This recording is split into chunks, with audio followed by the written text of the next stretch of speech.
All right, I'm making this video for any potential buyer of this bike. This is my 2008 Husqvarna TE450. This bike sits in this garage the vast majority of its time. I don't ever ride it really. That's why it's up for sale. Anyway, I just pulled it out of the garage. It is dead cold. Not a bit of heat on this at all. So just so you know, it's dead cold. I haven't started it in a while. So just pointing out some features here. Got this little sight glass guard, oil sight glass guard on it. Obviously the skid plate, this is the factory, part of the factory case protector, plastic skid plate. It has Go Race suspension. As a matter of fact, that's where I bought the bike, was from Go Race in Christiansburg, Virginia, or Blacksburg. I can't remember if it's Christiansburg or Blacksburg, but they're right next to each other. I had them spring it for my body weight, which is about 200 pounds at the time. I'm a little more now, but originally this bike had the original Marzocchi forks on it. Those were the 50 millimeter Marzocchis. They were awful. No matter what I did, the fork seals would always leak. So about 2 years into my ownership, I swapped the front forks to 48 millimeter Kayaba forks, or I'm sorry, KYB, same thing. That came off of a later model Husqvarna TE something, maybe a 310 or a 450 or 500. I can't remember what bike specifically, but it was a Husqvarna. So I got the triple trees off that bike and the whole front end. This all swapped over, no problem. So it's like factory.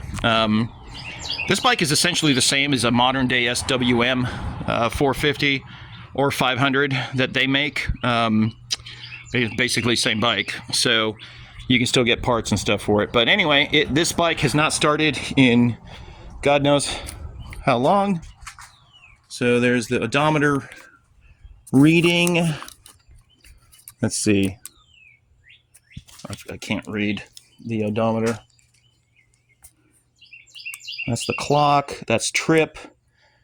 That's another stopwatch. Average speed. Something max speed. Another trip. Clock. There's the odometer. See, it says, I don't know if you can read that, but it says Odo 2896. So there's the fuel pump firing up. Oh, it's a hair cold, so I'm gonna pull on the choke. There we go. Not in gear. Or is it in gear? Oh, let me see if I can do this here. Oh, God.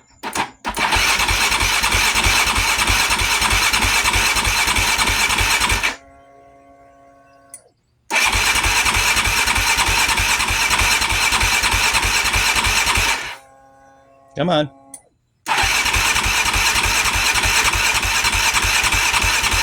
Doesn't have any gas at all. No, I think it's empty. All right, let me put some gas in it. All right, now that I put a little gas in it, let's try that again.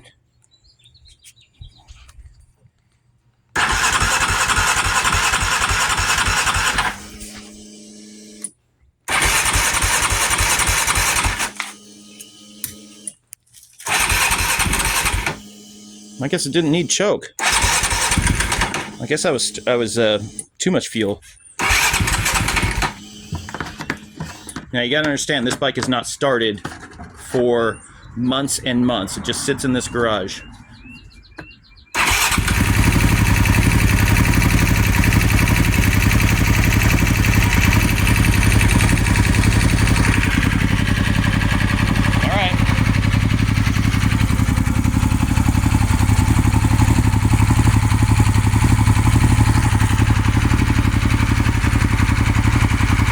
So a couple things about the bike. Aero exhaust. This is the factory power-up kit.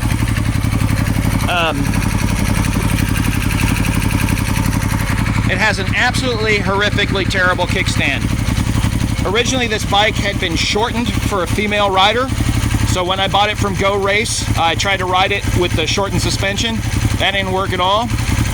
So I had them put it back to factory height. as a result, the guy had originally cut down the kickstand. So right now it's got this funky adjustable height kickstand on it because I cut the kickstand and epoxied an all thread in there and on both sides with a lock nut, and so you can kind of adjust the height of the kickstand up and down a little bit. It's not great, so let's fire up again.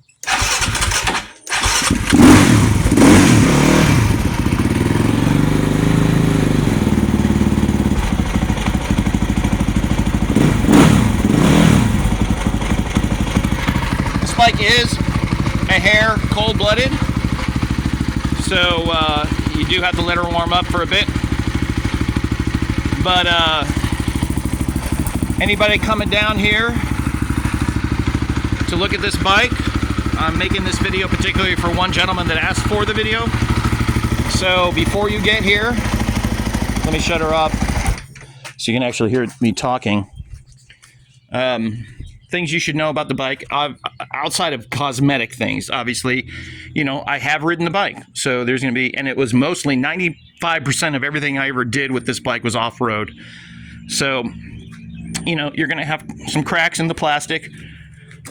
This was a new rear fender because I broke the other one. Obviously, LED combination turn signal and tail light combo with license plate holder.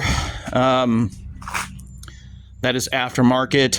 I was mentioning the factory power-up kit.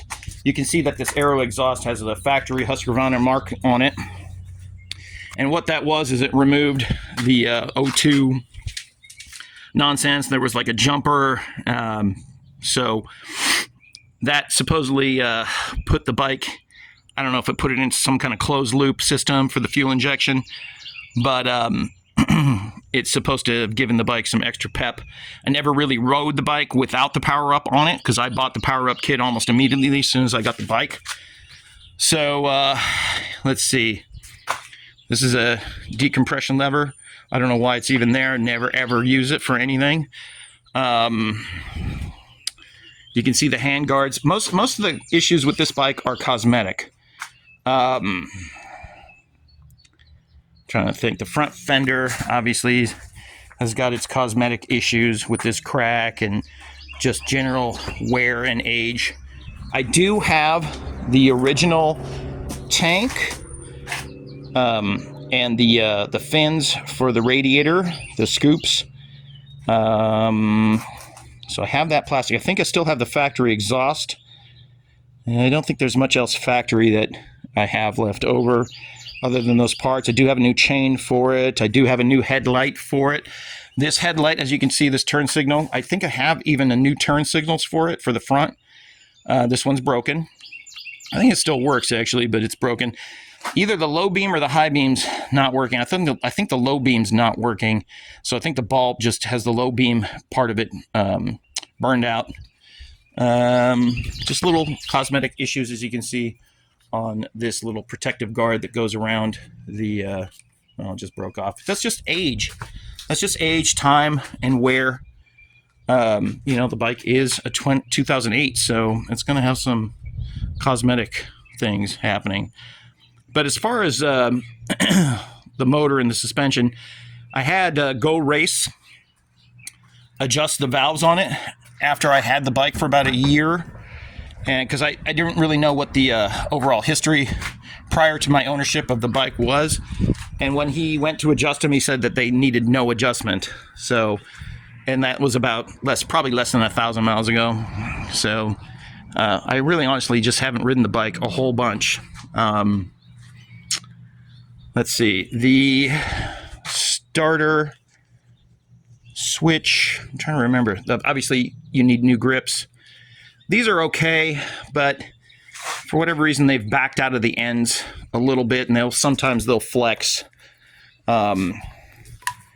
These type of mirrors, they're okay also. They have a tendency to flop down while riding, which is fine. This one needs a new screw. The screw fell out, so I just need to put a new screw in here. let's see. I have a new set of handlebars, kind of these flex bars for it if you want it. There's not much else to tell. This radiator might be, see how it's kind of at this angle? It might be pushed in a hair, but I have not attempted to straighten it. I don't feel there's any need to do that, as it works 100% fine. It's not leaking or anything. There's no issues, not too pushed in. So just so you know, so you don't drive out here and be caught off guard. So the tires are in pretty good shape. Many miles left on those. Chain's probably in decent shape. I think it was a newish chain last time I rode it. Oh, the chain guide. I forgot all about this. This roller here fell out. As you can see, this roller fell out. So I need to just put a roller in there. That's basically just a little nylon roller with a bushing. That's about it. The sprocket's in pretty good shape, I think. Brakes are good. I mean, other than dirt and dust collected on it, there's not much else to tell. So that's that. I think I have a brand new air filter for it. So otherwise, I think it's good to go. So if you have any questions, just let me know. You can find me at Appalachian Dual Sport on Facebook. And that's that. Let me know. See you.